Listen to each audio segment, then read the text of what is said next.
সৎ পথে চলি ভাই, জীবনে শত্রু থাকবো কে? আরে যারা লিগেল কথা কয়, যারা অন্যায়ের প্রতিবাদ করে, তাদেরই তো শত্রু বেশি।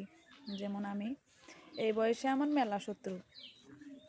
আঙ্গুর সমাজে তো আবার একটা কথা বেশি চলে, মেয়ে মানুষ পুরুষ মানুষের সাথে তর্ক করে, লজ্জা নাই, শরম নাই, কেমন মেয়ে মানুষ।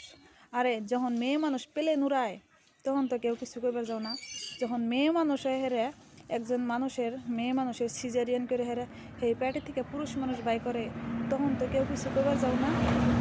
আর নিজের জন্যে নিজেকে যদি কেউ অন্যায়ের কথা কয়ে যায়, খারাপ কথা কয়ে যায়, সেটা স্ট্যান্ড নেওয়া নিজের জন্যে এটা খারাপ হয়ে যায়, খারাপ মেয়ে হয়ে যায়। আজকের ডেটে যে মানুষগুনা লিগেল কথা কয় আর অন্যায়ের প্রতিবাদ করে, তাগর নিয়ে খারাপ মন্তব্য করে, তাগরে একটা কথাই কবার যায়, জাস্ট ফু।